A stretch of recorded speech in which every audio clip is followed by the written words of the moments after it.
अगर आप भी लेना चाहते हैं देश दुनिया की तमाम जानकारी तो आज ही सब्सक्राइब करें हमारे चैनल को। साथ ही नीचे दिए बेल आइकन को जरूर दबाएं ताकि हर अपडेट आप तक पहुंच सके। नमस्कार, प्रवासी न्यूज नेटवर्क और आप सभी का स्वागत है। लॉकडाउन 4 का दूसरा दिन है और जैसा कि लॉकडाउन 4 के पहले दिन कई राज्य सरकारों ने घोषणा की कि उनके यहाँ पे क्या खुला रहेगा, क्या बंद रहेगा, तो उस हिसाब से देखें तो लॉकडाउन 4 का दूसरा दिन एक नई सुबह लेकर आया और इस दौरान देखें तो देश की अर्थव्यवस्था को पटरी पर वापस लाने के प्रयास हर राज्य में दिख रहे थे। अधिकांश जो बाजार हैं वो खुले हुए हैं, सड़कों पर ट्रैफिक पहले की तरह दिख रहा है। अगर राजधानी दिल्ली की खबरों से शुरुआत करें तो यहाँ पर उन लोगों को बड़ी राहत मिली है जिन लोगों को खासतौर पे रेलवे स्टेशन जब उतर रहे थे उनको कोई वहाँ पर साधन नहीं मिल रहे थे परिवहन के, तो टैक्सी सेवाओं को, ऑटो रिक्शा को जो चलने की अनुमति दे दी है राज्य सरकार ने, उससे लोग भी प्रसन्न हैं और टैक्सी चालक भी प्रसन्न हैं। आइए सुनते हैं आपको टैक्सी चालक क्या कह रहे हैं इस बारे में। टैक्सियों का रूल बनाया है 2 पैसेंजर बैठने हैं, उसमें पीछे 2 पैसेंजर बैठेंगे। गाड़ी के ड्राइवर को सैनिटाइज करनी पड़ेगी खुद से गाड़ी, और स्टेशन पर खड़े यही रूल बनाया केजरीवाल ने। और हम लोग खुश भी हैं कि कम से कम टैक्सियां चल रही हैं। 2 महीने से घर में बैठे हुए थे, परेशानी हो रही थी सबको। ऑटो में 1 पैसेंजर अलाउ है, टैक्सी कैब में 2 पैसेंजर अलाउ है। आप सब खुश हैं? हाँ, खुश क्यों नहीं। अब बैठे हुए थे 2 महीने से, किसी के घर में राशन नहीं, किसी के घर में कुछ, बहुत परेशानियां चल रही। टैक्सी ऑटो जो चालू करें केंद्र सरकार और दिल्ली सरकार को हम भारतीय मजदूर संघ की तरफ से धन्यवाद करते हैं, क्योंकि 2 महीने हो गए तो 2 महीने के अंदर इनकी स्थिति ऐसी खराब हो गई थी, घर के अंदर इनके राशन वासन और दूध वूध की बहुत ज्यादा दिक्कत थी। भुखमरी की कगार पर ये खड़े हो गए थे दिल्ली के ऑटो रिक्शा टैक्सी वाले। तो जो भी सरकार ने निर्णय लिया भाई उसका हम धन्यवाद करते हैं। तो जैसा कि हमने आपको बताया कि एक नई सुबह हुई है लॉकडाउन 4 के दूसरे दिन।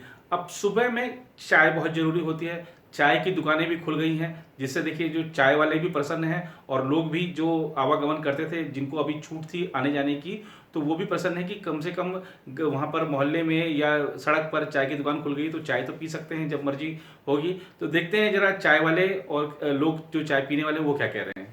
आज से चाय की दुकानें खुली हैं। हाँ, 2 महीने बाद ही आज खुली। बेनिफिट क्या, चलो राहत ये है कि जैसे चाय है तो थोड़ा सुबह सुबह का तो चाय तो जरूरी हैगा। आदमी 1 कप पीता कि थोड़ा मन को वो कर लेता हैगा, इसलिए चाय 2 महीने बाद आज खुली है। तो बेचारे जो आ रहे हैं इधर उधर टहल रहे हैं तो कि चलो एक चाय पी लेते हैं। तो देखा आपने, हमने आपको दिखाया कि दिल्ली और गुजरात से चाय पर ये रिपोर्ट। और दिल्ली में जो मुख्यमंत्री अरविंद केजरीवाल हैं उन्होंने घोषणा की थी कि जो 2 व्हीलर पे चलेंगे तो 2 व्हीलर पे खाली जो चालक है वही रहेगा, पीछे कोई सवारी नहीं बैठेगी। लेकिन आप देखिए कि किस तरीके से लोग इस नियम की अवहेलना कर रहे हैं। दिल्ली में ऐसे कई सड़कों पर देखा गया कि 2 व्हीलर पे 2 लोग सवारी कर रहे हैं, जो कि नियमों का सीधा सीधा उल्लंघन है। आप लोग भी सतर्क रहिए क्योंकि ये नियमों का उल्लंघन तो है ही, साथ ही आप अपने स्वास्थ्य की सुरक्षा को भी खतरे में डाल रहे हैं।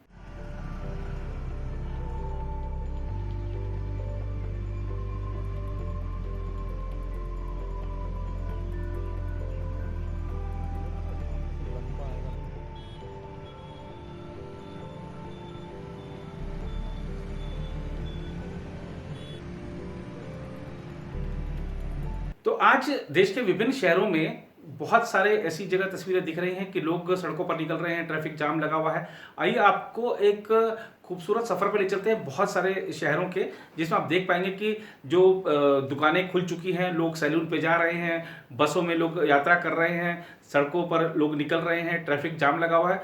और बहुत दिनों बाद इस तरीके की जो तस्वीरें हैं वो देखकर आप भी प्रसन्न होंगे।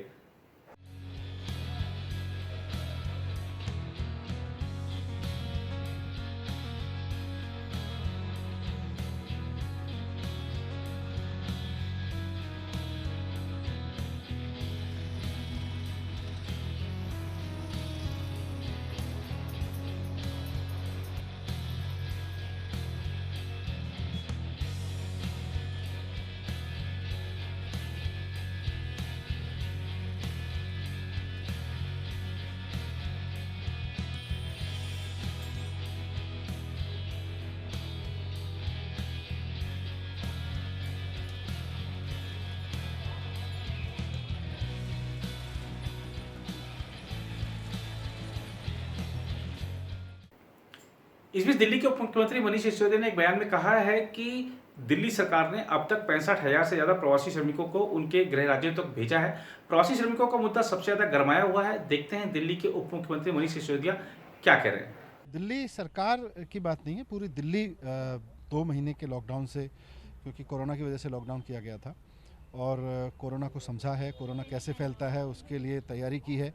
अब दिल्ली धीरे धीरे पटरी पे लौटेगी। लोग व्यापार करना चाहते हैं, लोग नौकरी पे वापस जाना चाहते हैं, लोग अपना काम करना चाहते हैं, तो उनको अवसर दिया गया है कि अनुशासन के साथ में कोरोना के लिए सोशल डिस्टेंसिंग जो ज़रूरी है उसको बनाए रखते हुए वापस काम पे लौटें और अपने ज़िंदगी को पटरी पे लाएं। उसी से परिवार भी चलेंगे, उसी से इकोनॉमी भी चलेगी। सर, अगर वही बसेस वगैरह की बात करें तो बात हुई थी कि थर्मल स्क्रीनिंग होगी, तो लेकिन बसेस में ये नज़र नहीं आ रहा है, तो सर इसके ऊपर क्या कहेंगे? नहीं, अभी कुछ बसें सड़क पे उतरी हैं और भी धीरे धीरे उतरेंगी। मार्शल्स भी लगाए जा रहे हैं, बस स्टॉप पे भी सोशल डिस्टेंसिंग का पालन करवाया जाएगा।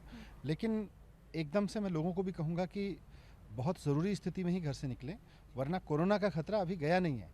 ऐसा नहीं है कि अब लॉकडाउन खुल गया तो कोरोना का खतरा चला गया है। आप अननेसेसरी जाके बस स्टॉप पे खड़े होंगे, आप अननेसेसरी बस में घूमने जाएंगे, या जिस काम के लिए बिना जाए काम चल सकता है उसके लिए आप जाएंगे, तो आप अपने लिए भी परेशानी खड़ी कर रहे होंगे और दूसरों के लिए भी कर रहे मेरा होंगे। आखिरी सवाल होगा, माइग्रेंट लेबर जो सबसे बड़ा इशू है अभी तक का, तो अगर मैं ये पूछना चाहूँगी अभी तक कितने जो माइग्रेंट लेबर्स हैं दिल्ली सरकार ने जहाँ जहाँ के प्रवासी थे उनको भेज दिया? अभी करीब 65,000 लोगों को अलग अलग ट्रेन्स में अलग अलग डेस्टिनेशन पे भेजा जा चुका है। उसके अलावा अभी भी और बहुत सारे लोग हैं जिनको रोज़ाना ट्रेन्स में भेजने के लिए उन राज्यों से अनुमति मांगी जा रही है, और जहाँ जहाँ से अनुमति मिलती जा रही है हम उन राज्यों में भेजते चले जा रहे हैं।